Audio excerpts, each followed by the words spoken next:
الله وبركاته. أعوذ بالله السميع العليم من الشيطان الرجيم. بسم الله والحمد لله والصلاة والسلام على سيدنا رسول الله وعلى آله وصحبه ومن والاه. وأشهد أن لا إله إلا الله وحده لا شريك له وأشهد أن محمدا عبده ورسوله صلى الله عليه وعلى آله وأصحابه أجمعين. اللهم لا سهل إلا ما جعلته سهلا وأنت إن شئت تجعل الحزن سهلا. اللهم إنا نعوذ بك من أن نشرك بك شيئا نعلمه ونستغفرك لما لا نعلمه. ثم أما بعد. We talked last time about Salatul Jama'ah and a number of related issues, and today inshallah we'll continue on this subject, which is very important, and from time to time we need to know what to do, especially if you are praying Jama'ah elsewhere, not in the masjid. When it comes to Salatul Jama'ah, of course, when we talk about Salatul Jama'ah, we talk about Imam and Ma'mum. Imam, one leads and others follow.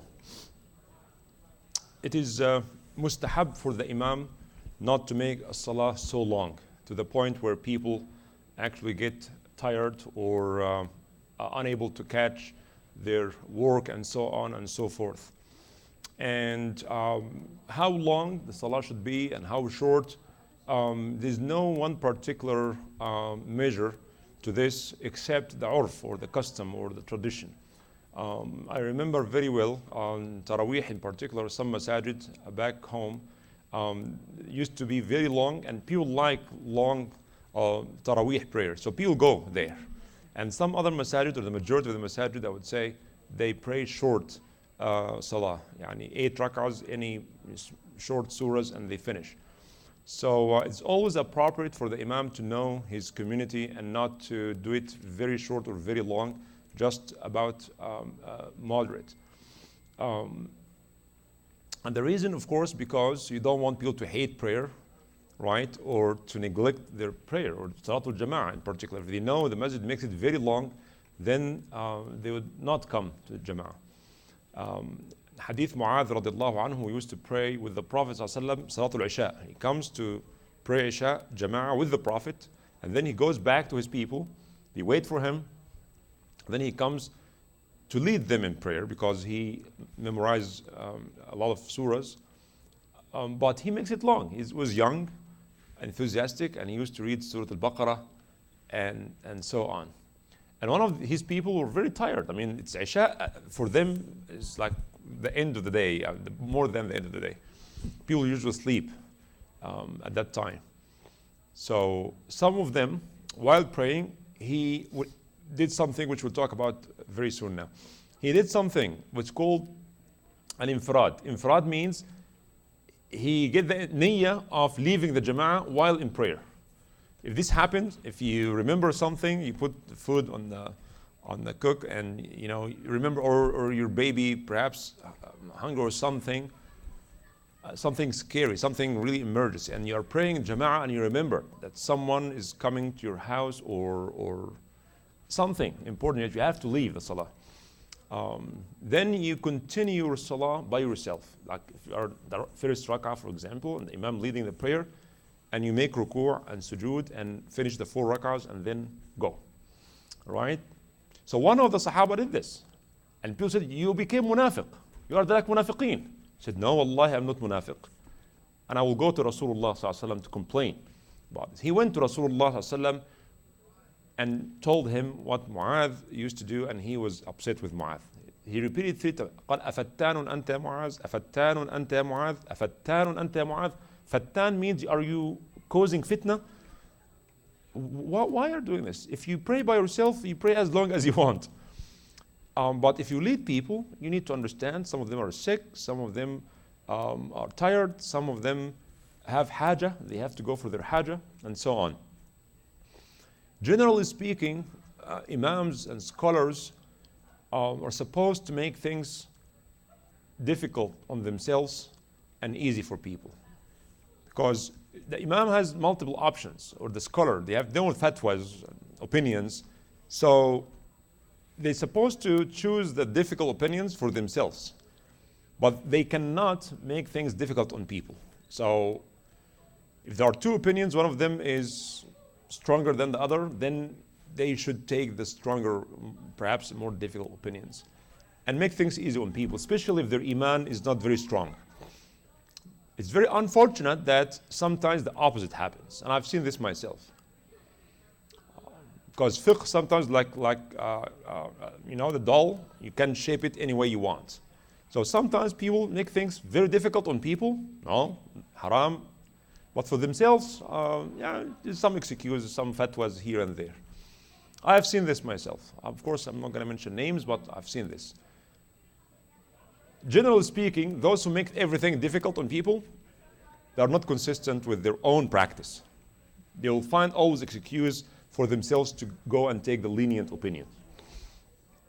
Okay, so we know that Rasulullah sallam, he led Fajr with Surah Al-Sajda and Surah Al-Insan, and Umar radiallahu anhu led Salah with Surah Al-A'raf, very long surahs. But he knows his people. Nobody, Fajr prayer in particular, because early in the morning, it used to be long, because usually there's no hurry in this time, usually. It's also sunnah for the imam to make the first rak'ah longer than the rest of the ruku' of the rak'ahs. Why is that? Rasulullah sallallahu alaihi wasallam used to make first rak'ah longer, whether it's dhuhr or isha, whether it is his recitation is loud or not loud. Why is that? So as many people as possible can join Jama'ah in the first rak'ah. Also, it is important to know that it is haram to precede the imam, or it is makruh to be equal with the imam in the movement. So if you make ruku' at the same time with the imam, that's makruh. It's not very much liked. But if you go ahead of the imam, the salah is invalid, and it's haram. Rasulullah sallallahu alayhi wasallam said, number of hadith, all of them are in Bukhari and Muslim, all of them are sahih. He said, sallallahu alayhi wa sallam, إِنَّمَا الْإِمَامُ لِيُؤْتَمَّ بِهِ. Is it a little loud there? May Allah have mercy on our dear brother Mustafa Baik. Next month in February, this will be the second year of his death. So, Rasulullah sallallahu alaihi wasallam said, "Innama ju'ila al-imamu liyu'tamma bihi." Very important, very short sentence, but many rules can come out of this. Innama ju'ila al-imamu liyu'tamma bihi. The imam has been appointed or chosen to be followed, right? He's the imam. You cannot go ahead of the imam. There's no point of having the imam then, right? إنما جعل الإمام ليؤتم به فلا تختلفوا عليه فإذا كبر فكبروا وإذا ركع فاركعوا وإذا قال سمع الله لمن حمده فقولوا اللهم ربنا لك الحمد وإذا سجد فاسجدوا وإذا صلى قاعدا فصلوا قعودا أجمعون. Hadith in Bukhari and Muslim. First part and last part are important. So, imam has been appointed to be followed. So when he makes takbir, then make takbir. When he makes ruku', then follow him, right?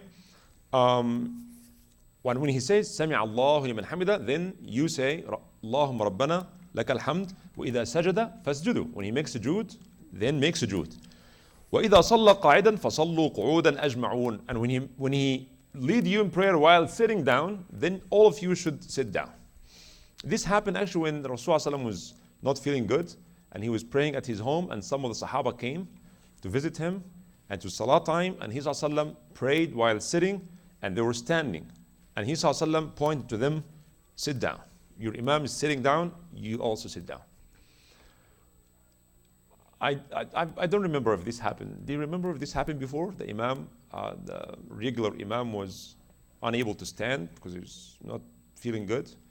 And he was leading the Salah while sitting, and the entire Jama'ah followed him. I don't think it happened. Some ulama said, no, this is special for the Prophet ﷺ. But Qiyam is a wajib, and therefore, if the Imam is unable to pray, he should appoint someone else.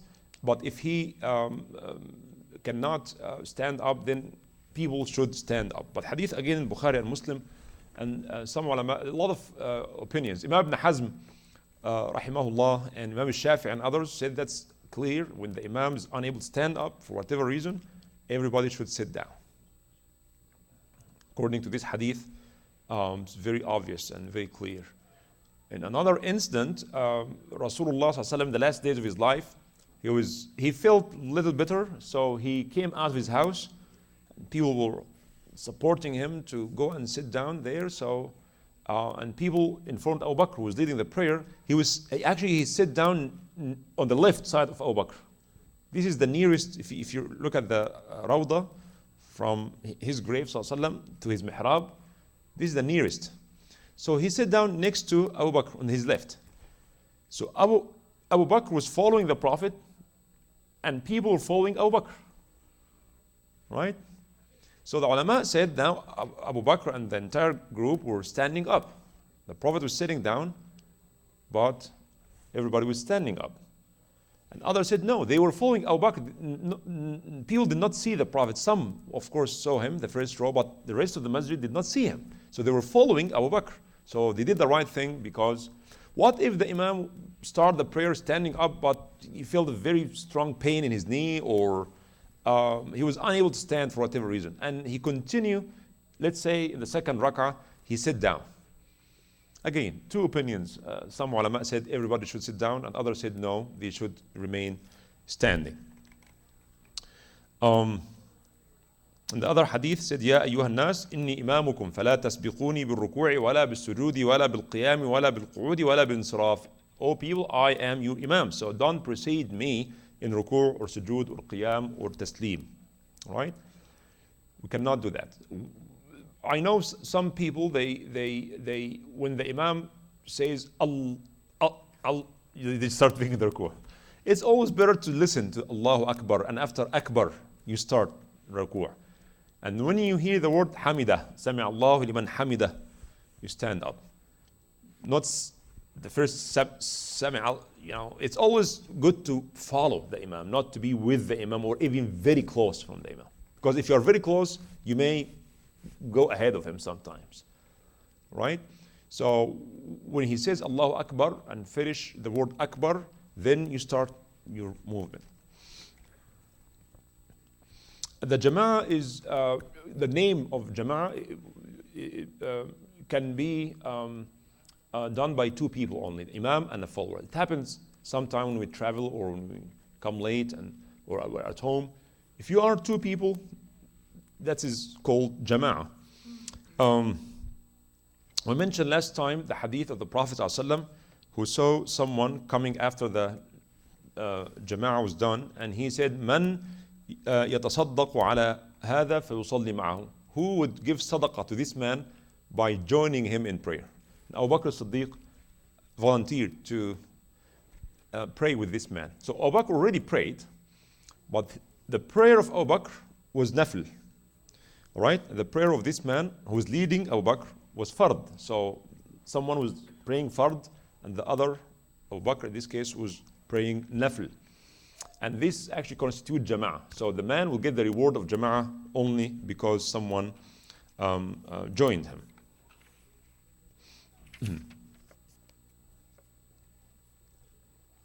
Okay, now what if the Jama'ah is over? Is it okay to pray another Jama'ah? If you come late, or 5 people come in the same car, and you come and the Jama'ah was over, Isha, now, if people walked in, did not pray Isha, should they pray Jama'ah or should they pray individually?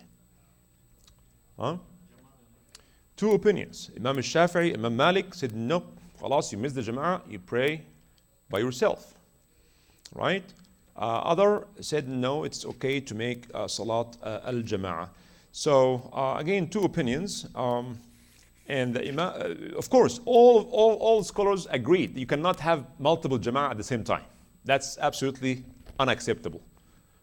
There should be only one Jama'ah. Cannot have Jama'ah here and Jama'ah, because the word Jama'ah means bringing people together. So if you have multiple Jama'ahs, mean division in the community. That's bad, that's not acceptable. That's why Imam al-Shafi'i and Malik, Ibn Mubarak, Sufyan al-Thawri, they said yusalluna furada, because Salatul Jama'ah is one salah, Salatul Jama'ah. Otherwise, people can come late and then join and pray Jama'ah. So the value of Salatul Jama'ah behind the Imam will go down.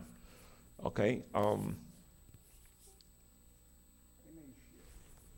In Ramadan time, I see a lot of people there.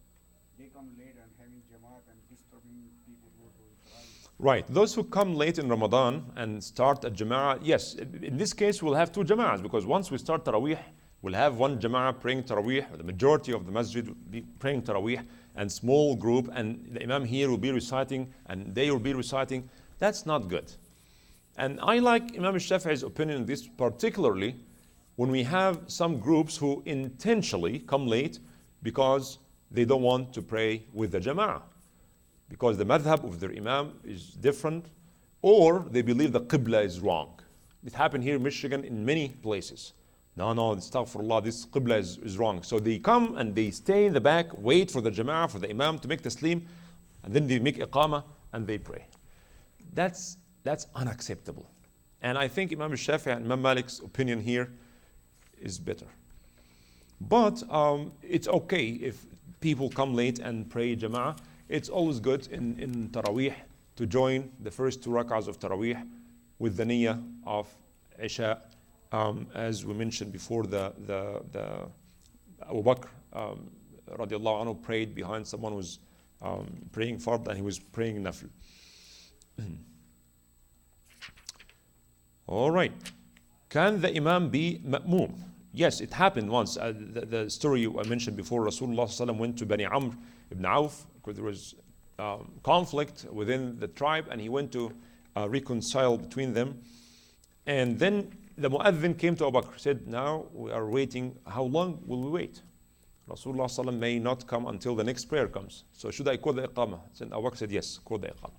So the mu'adhin called the iqamah, and Rasulullah and Abu Bakr led the jama'ah. And while praying, Rasulullah sallallahu came, and he sallallahu stood in the row, and people start clapping. And Abu Bakr was a very quiet person. When he starts his prayer, does not pay attention to anything else.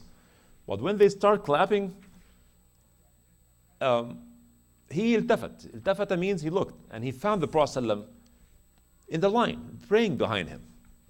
And Rasulullah ﷺ pointed to him like this, which means that lead the prayer. But he, radiallahu anhu, Abu Bakr, he stepped back, and Rasulullah ﷺ came and he led the prayer. Then, at that time, people saw Abu Bakr raising his hand like this. Right? Then after Salah, Rasulullah ﷺ asked Abu Bakr, why didn't you stay as I told you?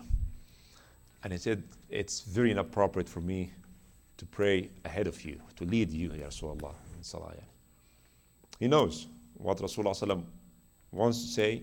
And this is, again, it's not called disobedience. If you look at the story, yeah, he did not listen to the Prophet, but some ulama said respect comes ahead of obedience. So there is obedience and there is respect. So respect always comes ahead. There are a number of cases like this. And then Rasulullah ﷺ looked at the people and said, why did you clap? من نابه شيء في صلاته فليسبح فإنه إذا سبح التفت إليه وإنما التصفيق للنساء. When something happens, Salah, say Subhanallah, to remind the Imam there's something going on. You missed something, and the Imam then should find out what's going on. And the ulama also from this hadith said that it's dalil also that you can raise your hand and make dua while in prayer. This is one of many instances. Rasulullah ﷺ was making dua and raising his hand in Salah. And I know some ulama said, no, you cannot raise your hand in Salah. And others said, yes, you can. This is one of the dalil that Abu Bakr radiallahu anhu raised his hand when he saw Rasulullah sallallahu alaihi wasallam asking him to lead the prayer. It's a great honor for Rasulullah to approve someone to lead him in prayer. Okay, if you come late and the Imam was leading,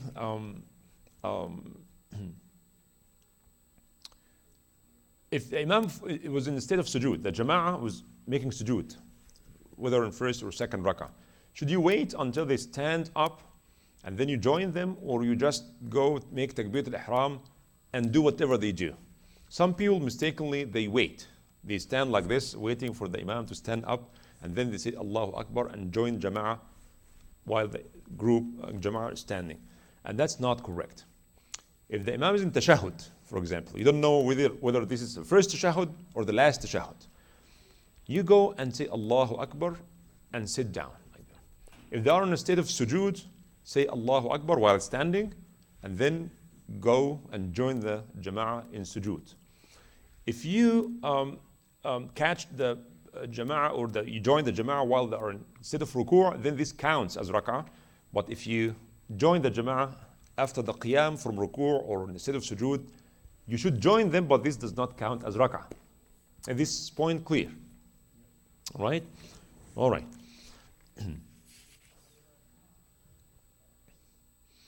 And the ulama also talked about the valid excuses not to join that Jama'ah. And they talked about, that's important to know. حضور الطعام. When food is served, ready, you are sitting, and especially in Ramadan, sometimes happen, people ask, should we eat before Maghrib or pre-Maghrib and then eat our meal? If the ulama said, if the food is ready, it's hot, coming out of the oven there, and the adhan is made, khalas, eat and enjoy, and then pray. There's nothing wrong with that. In fact, this is one of the valid excuses not to join the Jama'ah. If the food is ready. Then, again, the point is, if you go, you're hungry, and you smell the barbecue, and then you go to pray Jama'ah and come back, all the time praying, you'll be thinking about what? Your entire body, the chemicals will suggest that you are just busy with the food. So it's better to just eat. Similarly, when someone wants to use the bathroom, it happens sometimes, especially in the winter, and people want to keep, one wudu per day, or maybe 2 wudus, right? Because making wudu is difficult sometimes. And they want really to use the bathroom, and they're holding themselves, and they just pray. What kind of prayer is this? Right? And especially if the Imam make it a little longer, you'll be in trouble. You're waiting for the Imam to make ruku' and sujood, and you're not focusing in salah, right? The same reason. So Rasulullah sallallahu said that لا صلاة بحضرة الطعام ولا هو يدافع الأخبثين. There's no salah when the food is served, and no salah while you are struggling or pushing back your need to use the bathroom.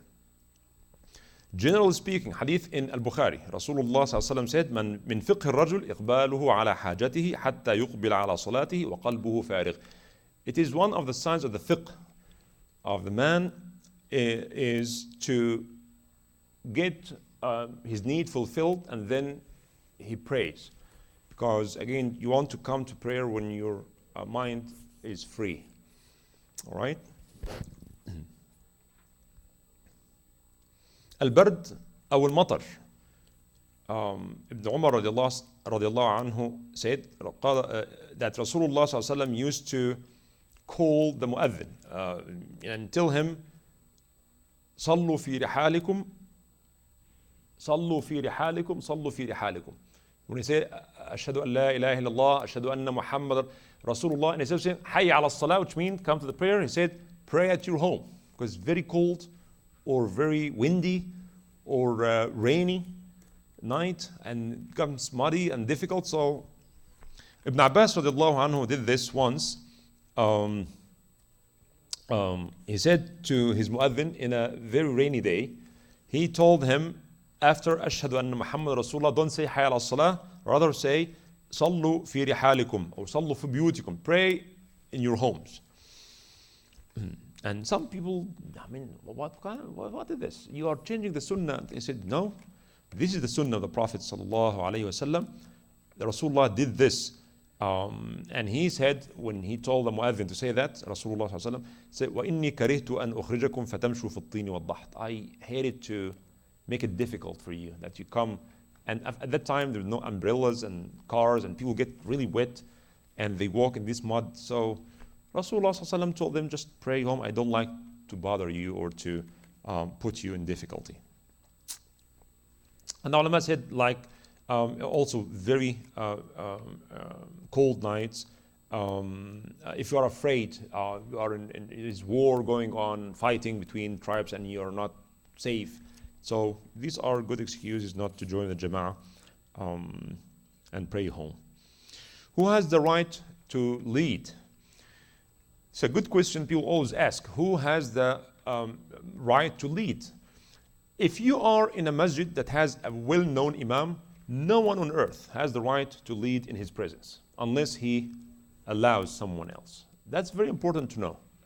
Because I know that some people in some other communities, they have no respect to their imam. When another speaker or guest come, everybody pushes him to lead, as if the imam is not there. That's haram, that's wrong. Similarly, if you visit someone in his house, it is inappropriate to lead him in his house, unless he allows you to lead the salah. All right?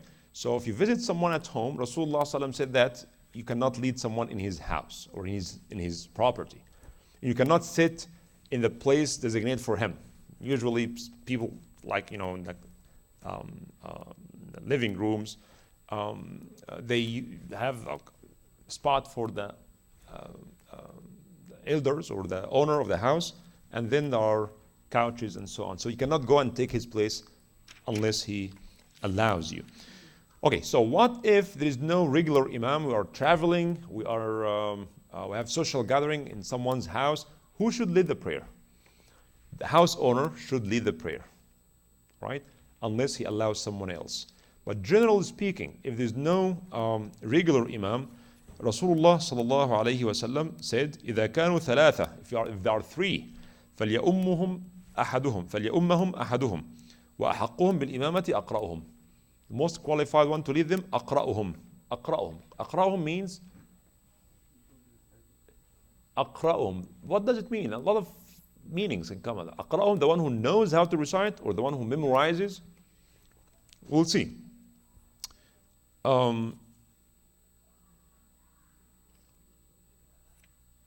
The ulama said الأحق بالإمامة الأقرأ لكتاب الله. And الأقرأ هنا means mainly الأحفظ, the one who memorizes more. And now the question, is it the one who memorizes more, even if he's a young boy, or the one who has fiqh, the one who has understanding of ahkam, as-salah? Which one you think should lead? The scholar, the one who has more knowledge, or the one who knows more Quran? But the hadith said أقرأهم. And the ulama said there's no difference, because at that time those who memorize more Quran are also understand the meaning. So أقرأهم is أعلمهم. There's no difference. But now there's a big difference, right? You may have a hafiz, but he does not know the ahkam, right? And someone who's an elder, even an imam, but he does not memorize the entire Quran. Not every imam must memorize the entire Quran. If the local imam does not memorize the entire Quran, or someone who knows the ahkam but is not memorized, if it is not hafiz, and someone else is hafiz, who should lead? The one who's hafiz of Quran but does not know the ahkam very well, or the one who knows the ahkam but not hafiz? The ulama said in this case, the one who knows the fiqh of salah should lead. Why? Because if something happened in salah, if he made a mistake or something happened, then he knows how to proceed with the ahkam, yani. But the one who is hafiz but does not know the rules, he may make a major mistake that affect the prayer of everyone. I know this is sometimes, is very problematic when people follow the literal meaning of the hadith. It happened actually once. I was in a gathering, and people older than me and people younger than me and people in my age and things. I was the only one who was hafiz at that time. And it's iqamah time, and I did not really want to decide to lead people. Someone who's older and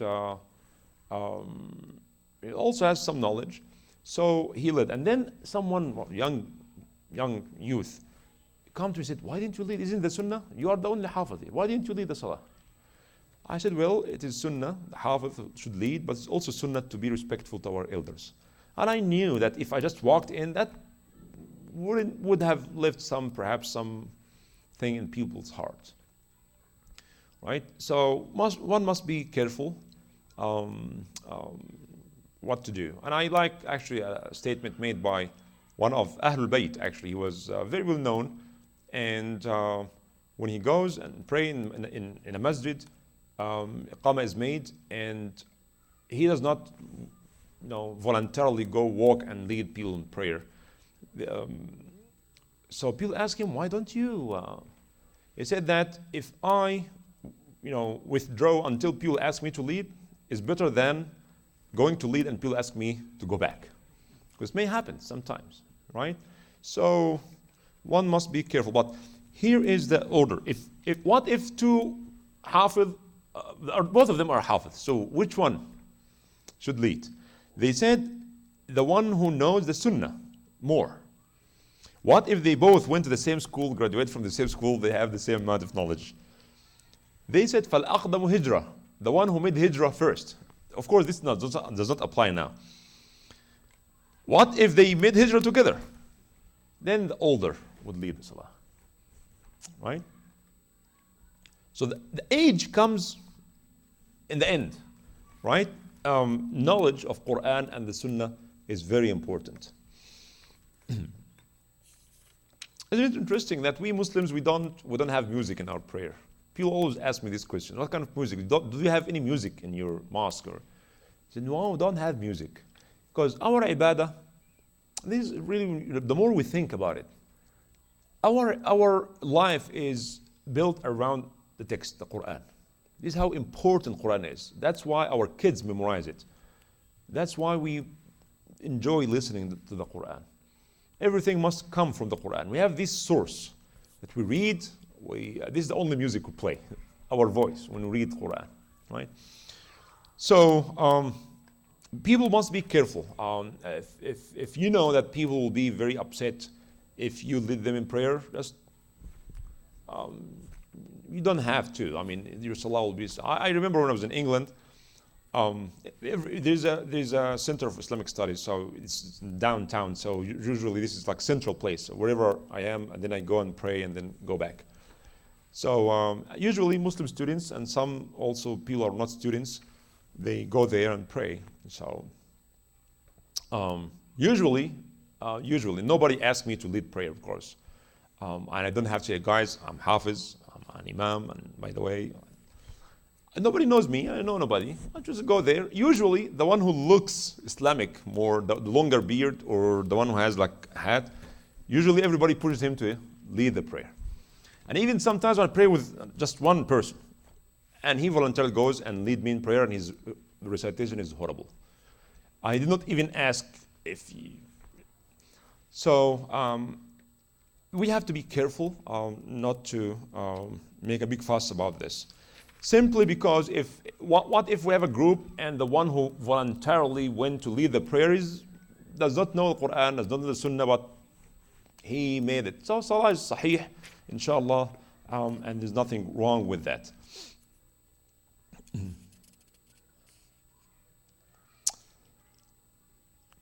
The imamah of the as-sabiyyul mumayyiz. Sabi means the young boy did not attain yet the age of puberty, but mumayyiz. Mumayyiz means understands, especially if he knows a lot of Quran, not very young to the point where he does not know what to do. He knows what to do. He's trained and he knows how to lead prayer.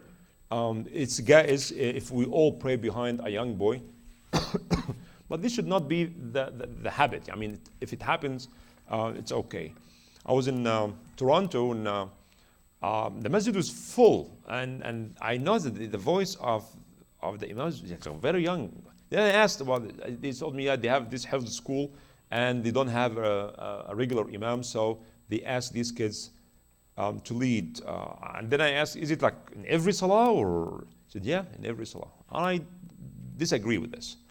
Yes, we should encourage them, but not in every salah. Maybe sometimes from every now and then. But not to be, because some people don't feel comfortable like this, and we don't know how much of the ahkam they know, and so on. Kids are kids. Also, the blind, of course, many imams are blind, and Rasulullah ﷺ used to appoint Abdullah ibn Maktoum, جاءه الأعمى. This is Al-A'ma, Abdullah ibn Maktoum. So he used to go travel, sallallahu, and he appoint Abdullah ibn Maktoum to be the Amir of Medina in his absence. And of course to lead people in prayer. وَالْقَائِمُ بِالْقَاعِدِ. The Imam can be standing and the entire Jama'ah was sitting down because they are unable to stand up. Or one or two.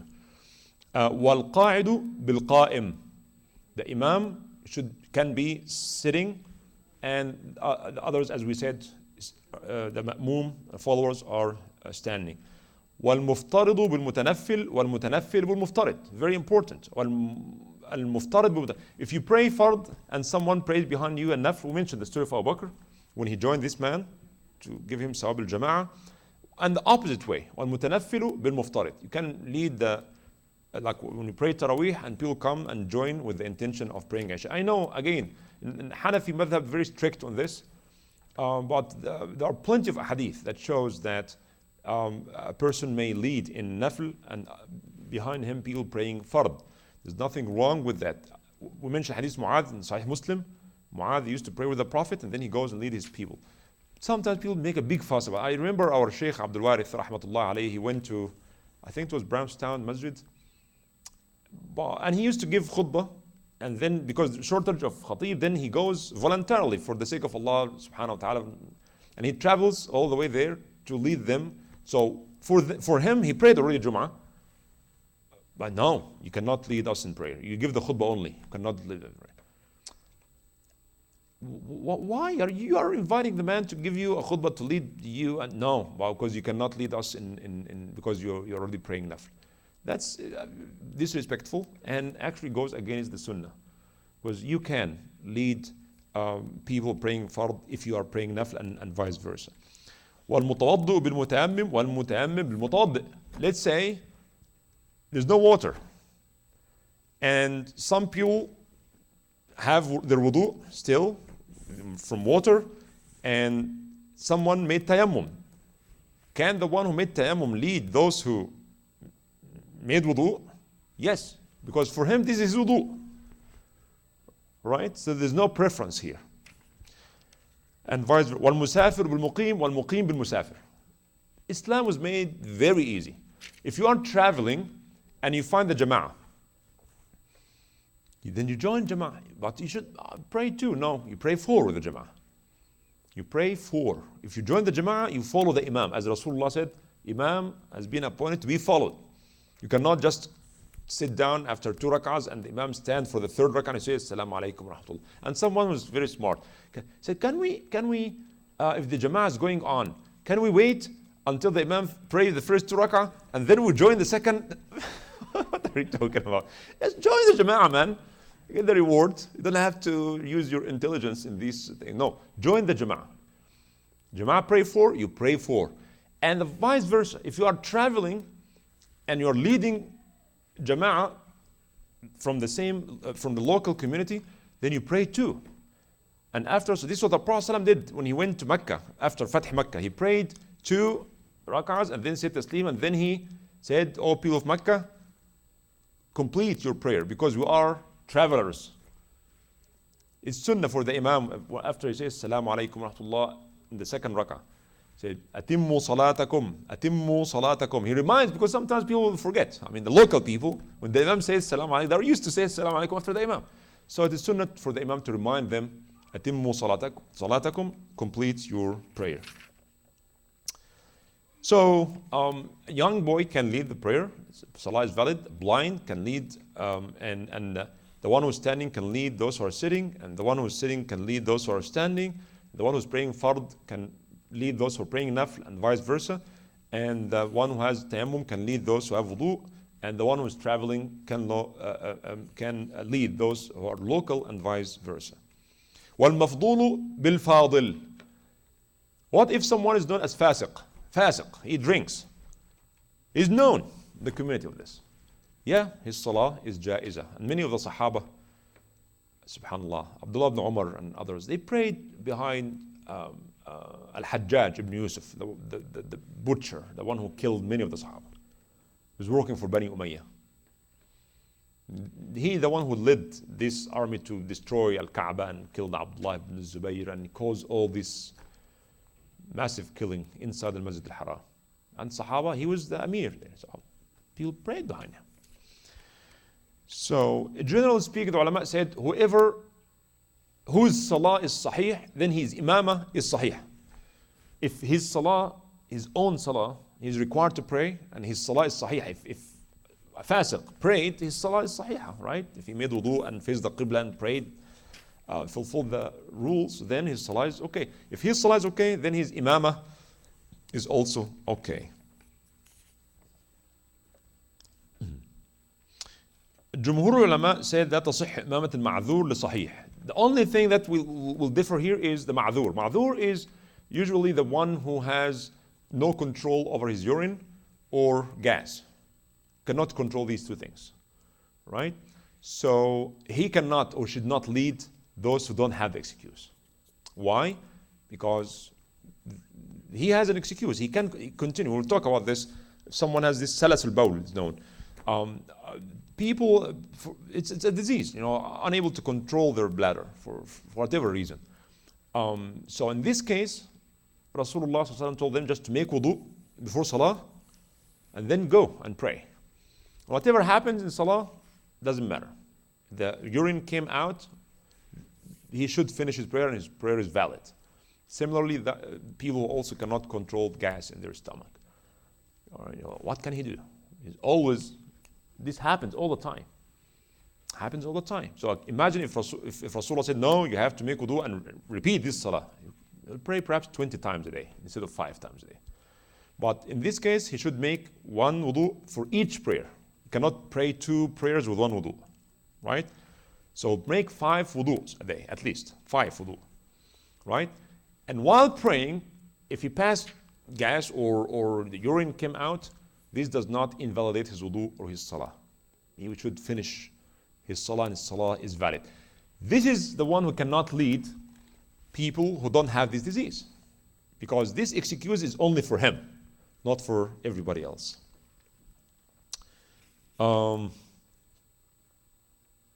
Okay, I will stop here inshallah, and next week we'll continue some of these related issues related to Salatul Jama'ah. Questions before we go? Yes.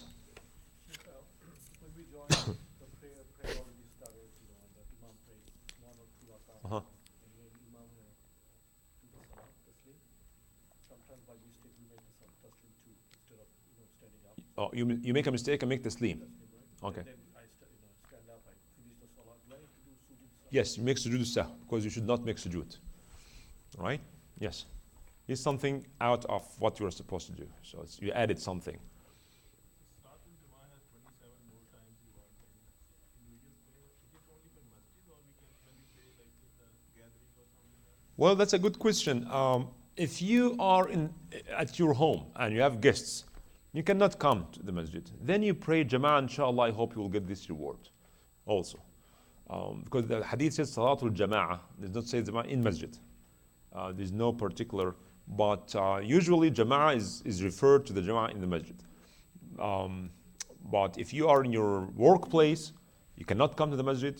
Now, if you work 8 hours or 9 hours, you cannot go to the Jama'ah and pray and come. Otherwise, you're going to waste a lot of time. Your supervisors will not be happy with you. You're going to lose your job. No, don't lose your job.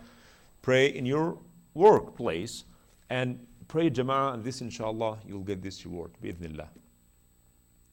Yes. Okay. Well, those who are sitting near me have more priority. So this is our rulings. Yes.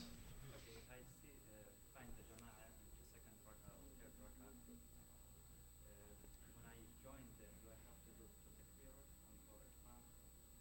Yes. Takbiratul ihram is the most important one because it's rukn. You make takbiratul ihram and then another takbirah to join them in sujood or whatever position they're in. Yes. Like if 2 people are doing Jamaat, just Imam and 1 person following, so is it like compulsory, like you have to stand on the left, like the Imam has to be on the left? Yes. Yes, we mentioned this last week, I think, when Abdullah ibn Abbas radiallahu anhu was spending his night in his aunt's house, which is the wife of the Prophet. So the Prophet ﷺ prayed during the night time, and he joined him, he stood in his left, and he took him from his head and put him on his right. All right? So you pray next to him, not behind him, because sometimes people like take 2 steps behind. No, if you are 2, you stay in the same line, but in the right side of the imam. Yes, it happened actually once in Pittsburgh. I was leading the Taraweeh, I think Taraweeh or Isha, I don't remember. But the entrance is from the Qibla direction, so it's not in the back like here. So imagine if the door is here. So someone came late and masjid was full, so he came and prayed next to me on my left. So I put him on the right, and people asked about this. I told them this is the sunnah, and some people who knew this, they came and appreciated this. It's an educational, opportunity. So if this happened to you, don't be surprised. If your son or your daughter at home came and prayed in your left, do the sunnah. Take them and put them in your right. Right? Yes.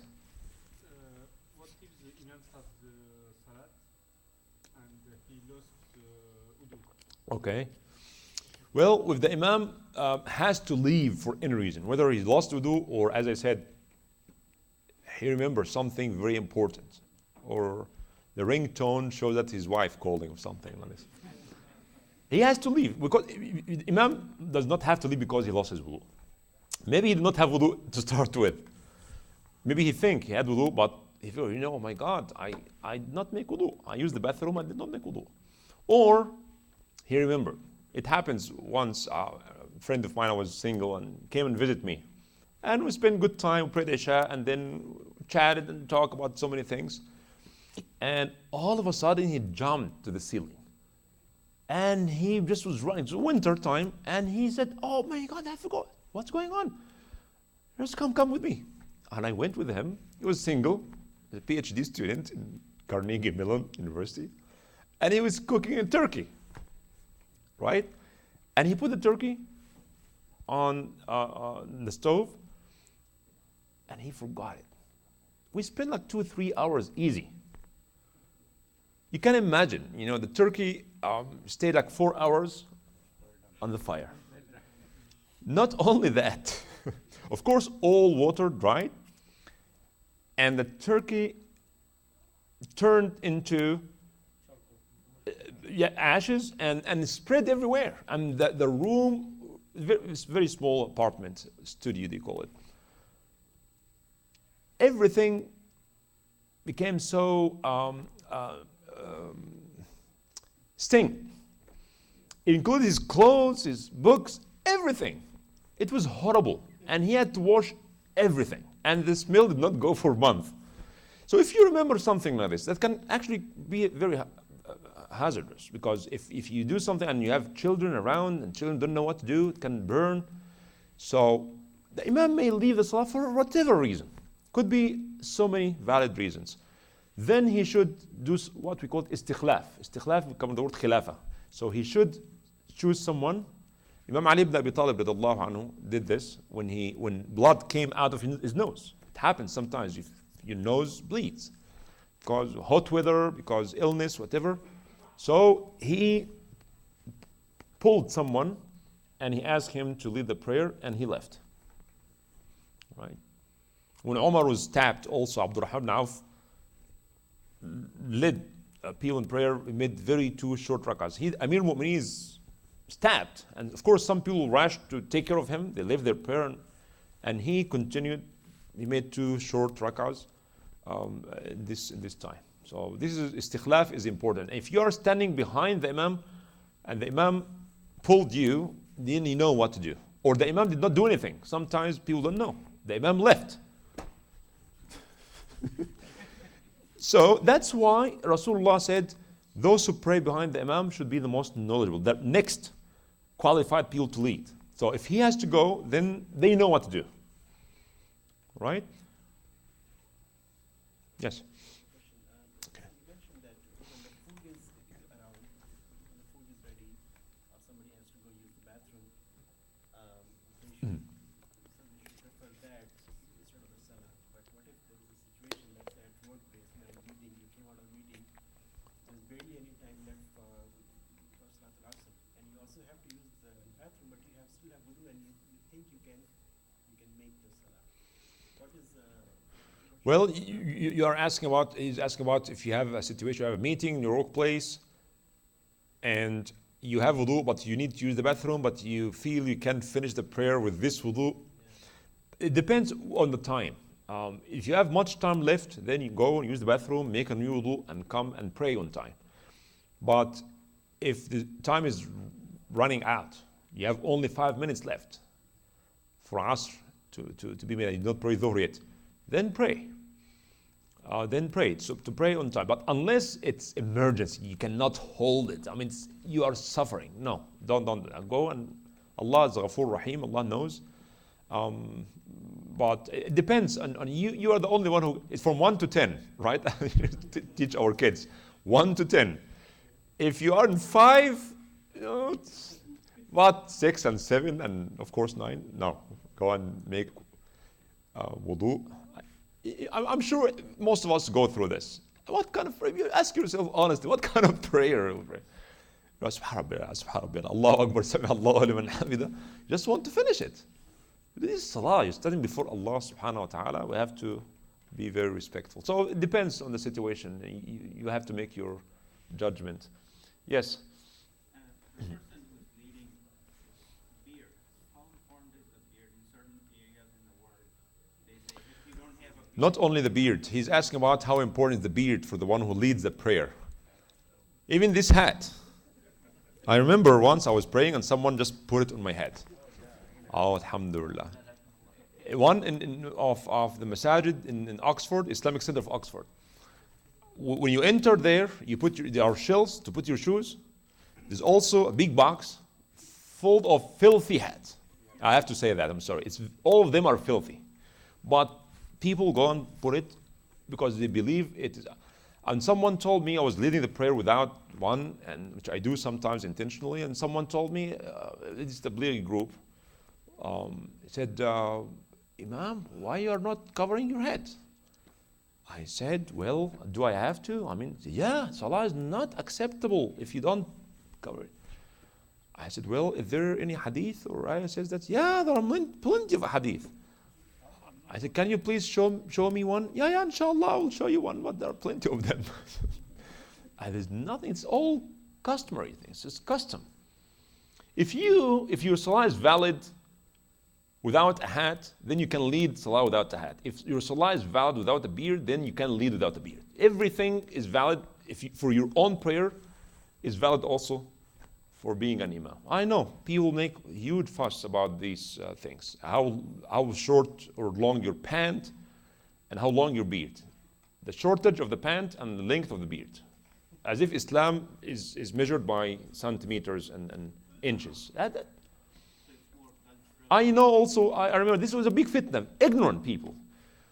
Someone was he's a physician and he's hafiz and he gives lectures and khutbahs. I know him personally. No, you cannot pray behind him. Why is that? Because he's Rabb al-Ain, Ra. It's not sound, he cannot pronounce Ra. Right? What do you call this? It has an accent with the Ra. Right? Huh? Ra. His Ra is not as clear, yeah. Okay? I cannot do it because I know how to say Ra. I know someone. He cannot say Ra at all. His Ra is Ya. His Ra is Ya. Yani the word Ahmar. Ahmar means red. Say Ahmai. He's an adult. He's a physician. I know him. Ahmai, Akhdai, Asfai. But the one I'm talking about is not like this. Ahmar, the Ra is not, it's half broken. Yeah. No, you cannot pray behind him. Because Al-Fatiha is invalid and the Salah is invalid and you cannot pray behind him. And some people, actually, sometimes we invite some Imams who are not Arabs. They have an accent, like Bilal radiallahu anhu. No, yeah, they can give the khutbah, but they cannot lead the prayer because the prayer is not valid. Because they have accent in Fatiha, and if you have accent in Fatiha, then the salah is what they're talking about. Some of the Sahaba, they have accent. Bilal was not an Arab. Salman was not an Arab, does not know Arabic. And they have an accent. When they speak Arabic, they have an accent. I mean, like we have accent when we speak English. With their Quranic recitation, now if Bilal is here today, we're not going to pray behind him? I mean, people, ignorance is just amazing. How many people just make rules and ahkam, you cannot pray behind him because he has an accent, ra. And if that, ya akhi, Allah created him like this. He cannot pronounce ra perfectly fine. It's 50% ra. Everybody knows Rabb al-Alameen, yani.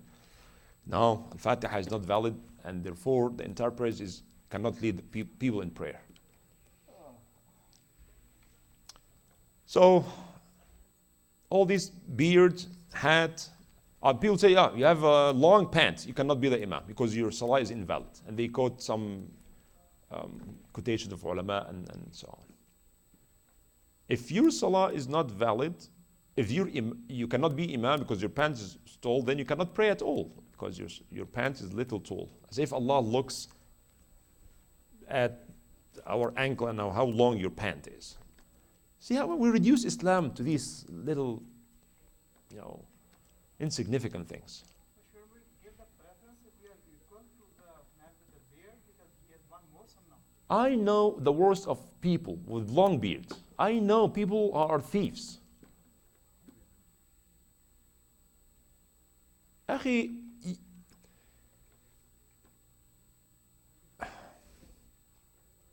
looking outside looking has no preference here. All right? If only the longest beard in a village or in a city, that's the easiest thing in the world, to let your beard grow. Just don't touch it. That's all. I know. So in other words, the hadith is clear that the one who knows the Quran, right? And then if they are equal, the one who knows the Sunnah. The Prophet never said about how long his beard should be because it's very insignificant. Because sometimes we associate beard with taqwa. Wrong. Longer the beard, the more taqwa. Never think in this way. Never. Taqwa ha huna. Rasulullah said, taqwa is here, not here. You want to talk about the beard?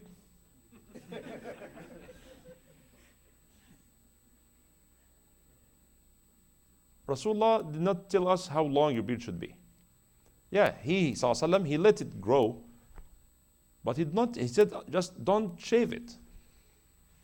So grow it, don't shave it. Did not say how long. If I told you, there's a poor person outside, give him sadaqah.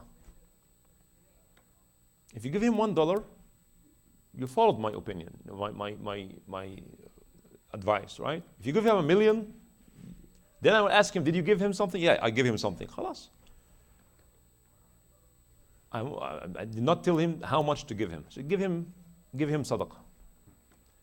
If you give him $1, $2, $3, $10, $1,000, so when the ahkam is general, then we cannot say, well, it has to be that long. Or otherwise, tell me how long, how many inches. But again, this has nothing to do with imamah. Question. Yes.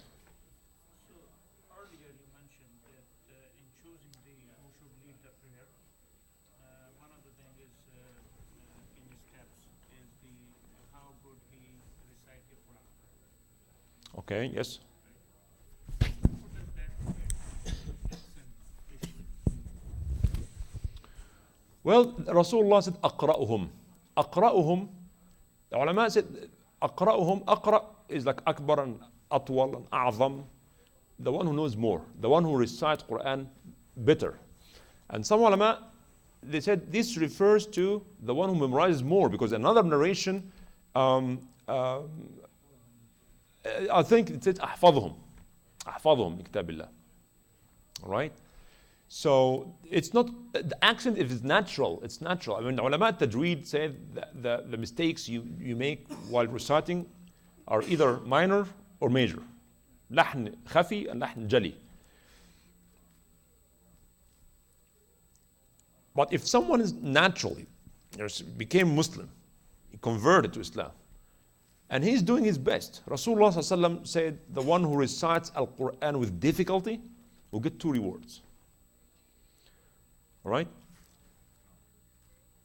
So if it's natural, if he knows a lot of Quran, but he has an accent, when I listen to someone whose Arabic is not his mother tongue, I immediately recognize it, no matter how his Arabic is good. It's like when we speak English, people find out we have an accent. You are not American born. People have, sensitive ears. So what's wrong with that? I don't see anything wrong, as long as he's not making lahn jali, yani major mistakes. Then his qira'ah is good for himself. Yes, he can lead prayer. I don't see anything wrong, unless he's making big mistakes. Big mistakes.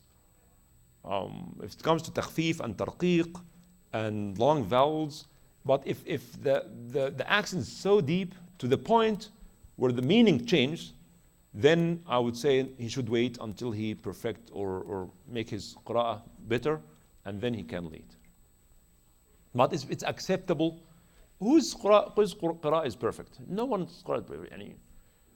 No one is perfect. So أقرأهم لكتاب الله means أحفظهم and أعلمهم. The ulama said أعلمهم, the one who knows. I was gatherings when we have Sherman Jackson and things. I feel they have more knowledge than I do. So they have an accent. Fine. So what? So what?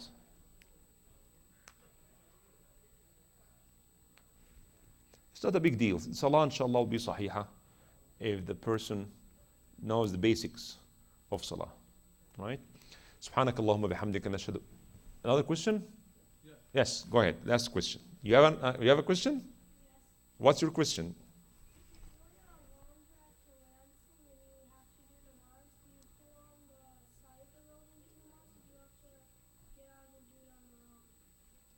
Okay, that's a very good question.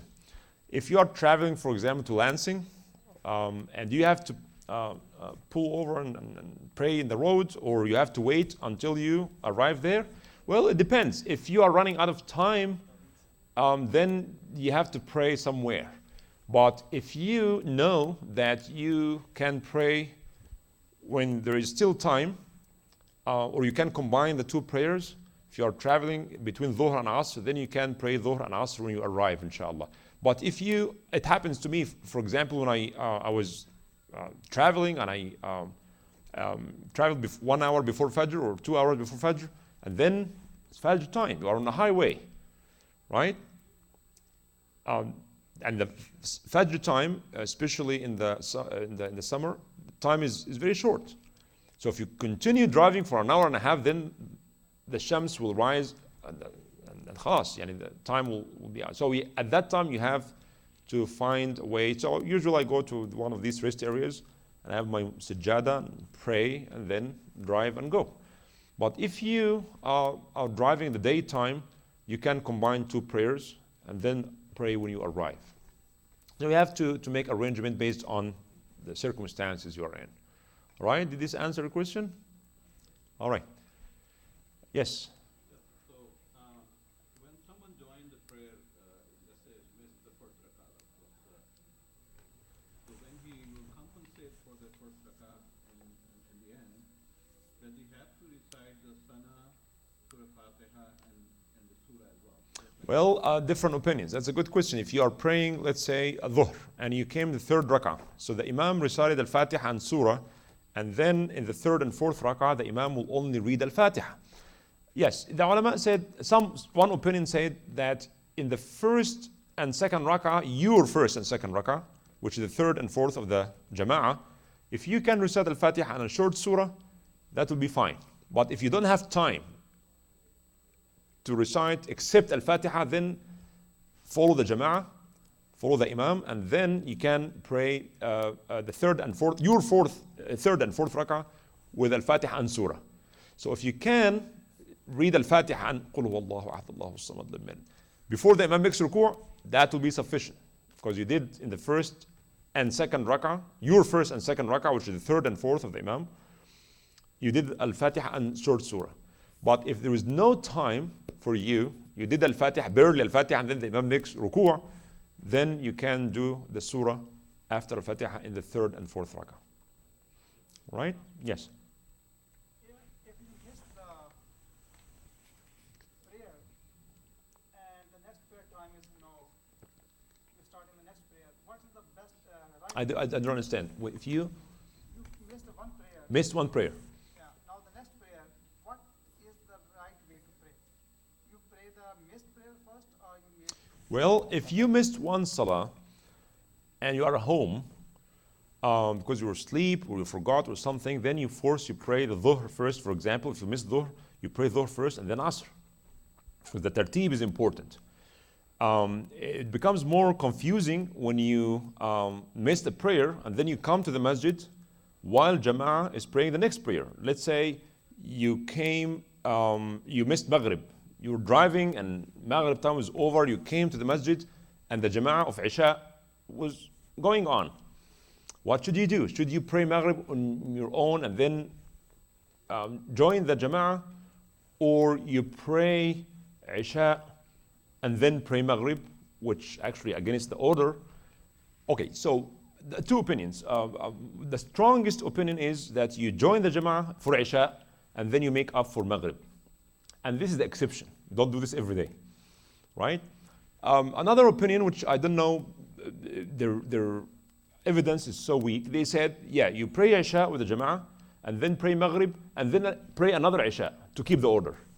Which to me does not make any sense, because you cannot, the Rasulullah said you cannot pray two salah in one day. You cannot pray dhuhr twice. Okay, so I believe if you come to the masjid while the Jama'ah is going on and you miss the previous salah, pray with them Isha and then after that pray Maghrib. Because you already missed Maghrib. You already missed it. But if you are alone, if you are driving and you arrived after Isha, then you pray Maghrib and then pray Isha. The only time when you break this order is when you find Jama'ah. So join, generally speaking, if you come to the masjid and the Jama'ah is going on, join them. Even if you prayed the Isha at home and you came to the masjid for a meeting or for any other reason, and you find the Jama'ah going on, don't wait in the back. Rasulullah ﷺ saw two people in Mina, prayed Fajr, and he saw these two people, and then he sent someone to call them. He said, come, Rasulullah, I want to talk to you. They were so scared. And then Rasulullah said, aren't you Muslims? He said, yes. So why didn't you pray with us? He said, Ya Rasulullah, because we prayed before we come here. We already prayed. He said, next time when you come, then join the Jama'ah. So to be like nafl for you. But it is inappropriate to be sitting in the back while the Jama'ah is going on. How would you feel when you finish the salah and you see someone sitting there not praying? Right? It will raise a lot of questions and suspicion and so on. So generally speaking, when the Jama'ah is going on, join them. What if you pray the Asr? It's another question. You pray the Asr somewhere, whether home, in a different masjid, and then you came to another masjid and they are still praying Asr. Join the Jama'ah. Pray with them. Don't sit alone. Is makruh? No, it's not makruh. You are joining the Jama'ah, and Jama'ah salah is not makruh, so your salah will not be makruh, inshallah. Yes? Two Jum'ahs? Yes.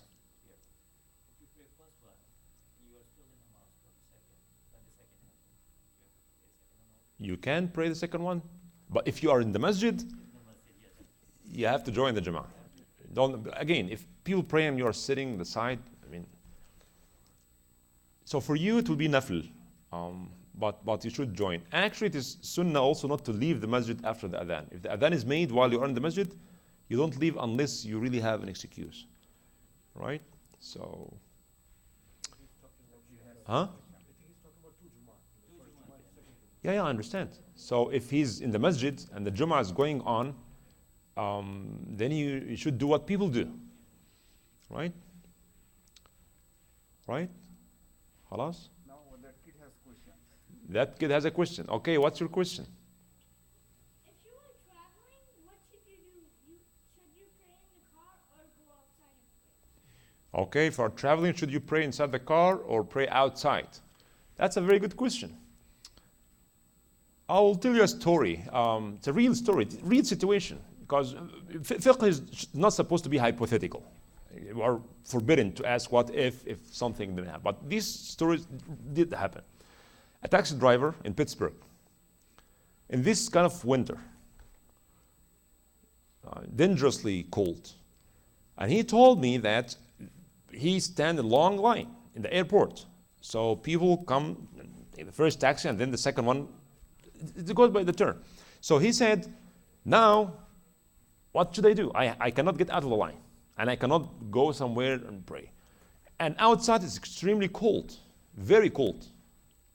He said in the summer I can go get my sujada and pray, but in this cold weather I cannot do it. Can I pray inside my car? I said, yes, of course, because, just keep in mind, this is a golden ruling. In Islam, every taklif is connected with the istita'ah. Taklif means command, is always linked with the ability. If I told you, if a blind person here in the masjid, can I ask him to go and I give him the keys of my car and ask him, please go and pick up my son and bring him? I cannot tell him that. Why? Because I know he cannot do that. Do you think Allah will do this? Allah said clearly, لا يكلف الله نفسا إلا وسعها. وسع and istita'a, ability, all right, the capacity. Every command is conditioned with the istita'a. So if there's no istita'a, there's no taklif. Or half istita'a, the taklif goes to half. If you cannot stand, sit down. If you cannot sit down, lay down. And so on. And if you cannot do it at all, don't do it at all. Don't do it. Khalas. You know, out of 5 pillars of Islam, zakah and hajj, right? These 2 pillars, most of Muslims don't do. Most of Muslims don't pay zakah because they cannot pay zakah. And most of Muslims die before making hajj because they cannot make hajj. That's simple. So all these questions that can I pray inside the car or I have to get out of the car, it depends on your circumstance. And who can give you fatwa? No one. You are the one to make the fatwa. You are the only one who can give fatwa. But you just need to be honest. You just need to, someone asked me the other day, told me I was taking this board exam. It goes for hours. The whole day you are in the exam. But he said, I just managed to just run out and sit in my car and pray. And I asked someone, said, no, this salah is invalid. I told him, because this person never took the board exam and does not know what the board exam is. If you are a heart surgeon operating on a patient, open heart surgery, it takes 5-6 hours. And if you start before Asr, this will not finish until Isha, these days in the winter time. So what will you do? You cannot do it. You cannot do it. So keep this in mind. Always commands is connected with istita'ah. And your istita'ah is different from my istita'ah. Right? I can do things you cannot do, or you can do things I cannot do. And some people don't feel comfortable at all praying in the airport, in public. They scared. But some people don't care. They stand, Allahu Akbar, and pray. So one of the big mistakes many people do is that one fatwa fits all. That's absolutely wrong. That goes against the nature of Islamic law. No, you have to stand up. You have to pray on it. I cannot. You cannot give one fatwa for everybody. People have different levels of iman and commitment and spiritual ability. You cannot give everybody the same fatwa. That's what makes Islamic law sometimes looks very rigid and very unacceptable and unattainable. And that's what makes people say, you know what? Islam is meant only for perfect people. And this is something, inshallah, we'll talk about. Islam was not meant for perfect people.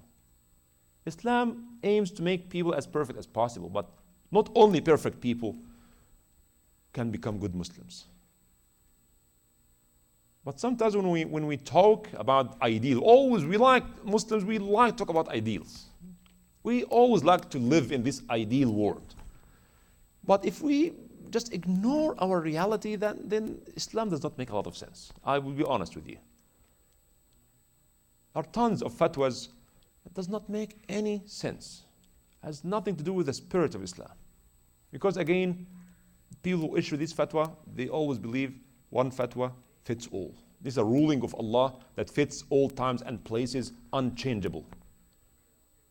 Only few things are unchangeable. Even these things, the salah is unchangeable. We have to pray. Nobody can debate this. But how to pray, when to use tayammum, when to use salah to pray in the car, all these things depend on the circumstances.